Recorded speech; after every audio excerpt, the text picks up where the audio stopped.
ஹரே கிருஷ்ணா.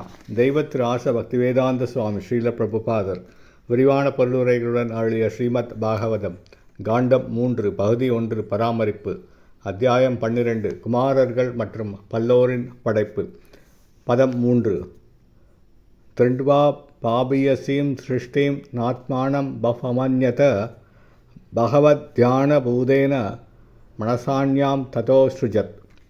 மொழிபெயர்ப்பு. இது போன்ற தவறான படைப்பினை பாவமாக கருதிய பிரம்மதேவர் தனது செயலினால் மிக்க மகிழ்ச்சி அடையவில்லை. அதனால் அவர் முழுமுதற் கடவுளை தியானித்து தன்னை புனிதப்படுத்தி கொண்டார். இதன் பின்னர் அவர் படைப்பின் அடுத்த கட்டத்தை துவக்கினார்.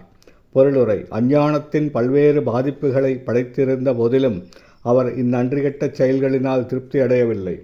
பெரும்பாலான பந்தப்பட்ட ஆத்மாக்கள் இவ்வாறு இருக்க வேண்டும் என்று விரும்பிய காரணத்தினாலேயே பிரம்மதேவர் இதனை செய்ய வேண்டியதாயிற்று. பகவத்கீதையில் பகவான் ஒவ்வொருவரின் அகத்திலும் இருந்து கொண்டு அவர்களின் நினைவிற்கும் மனதிற்கும் தாம் உதவி செய்வதாக கூறுகிறார். இங்கே பகவான் கருணைமயமானவராயிற்றே. அவர் ஏன் ஒருவரை நினைக்கவும் பிறிதொருவரை மறக்கவும் வைக்கிறார் என்ற கேள்வி எழலாம். உண்மையில் அவர்களது கருணையினை ஒருவருக்கு சாதகமாகவும் மற்றவருக்கு பாதகமாகவும் அளிப்பதில்லை. பகவானின் ஓரம்சமாகிய உயிர் பகுதி சுதந்திரமுடையதாகும். ஏனெனில் அவன் பகவானின் குணங்களின் பகுதியினை பெற்றவனாவான். ஓரளவு சுதந்திரமுடைய எவரும் சில வேளைகளில் அதனை தவறாக பயன்படுத்தலாம். ஒருவன் அவனது சுதந்திரத்தை தவறாக பயன்படுத்தி அறியாமையினை நோக்கிச் சரிந்து விழுவானானால் கருணைமயமான பகவான் அப்பொறியிலிருந்து அவனை முதலில் காக்கவே முயல்வார்.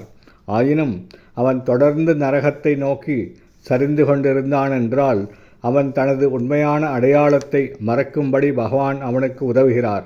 கீழான நிலைக்கு ஓர் உயிர் சரிந்து செல்வதற்கு உதவுவதினால் அவன் தனது சுதந்திரத்தை தவறாக பயன்படுத்தியதன் மூலம் அங்கே அவனால் மகிழ்ச்சியுடன் இருக்க முடிகிறதா என்பதை காண அவர் அவனுக்கு ஒரு சந்தர்ப்பம் அளிக்கிறார்.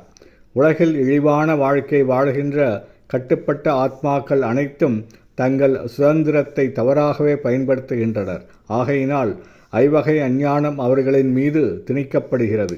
பகவானுக்கு கீழ்ப்படிதலில் உள்ள தொண்டர் ஆதலினால் பிரம்மதேவர் தேவையின் காரணமாக இவற்றை படைக்க வேண்டியதாயிற்று. ஆயினும் அவர் தனது செயலில் மகிழ்ச்சி அடையவில்லை. ஏனென்றால் பகவானின் உண்மையான பக்தன் ஒருவன் தனது உண்மையான நிலையினின்று கீழே விழுவதை காண சகிக்க மாட்டான். உணர்தலுக்கான பாதையை பற்றி கவலைப்படாதவர்களுக்கு கூட பகவான் அவர்களது நாட்டம் நிறைவேறுவதற்கான அனைத்து வசதிகளையும் அருள்கிறார். பிரம்மதேவரும் இந்நடைமுறைக்கு நிச்சயம் உதவி செய்கிறார். ஹரே கிருஷ்ணா.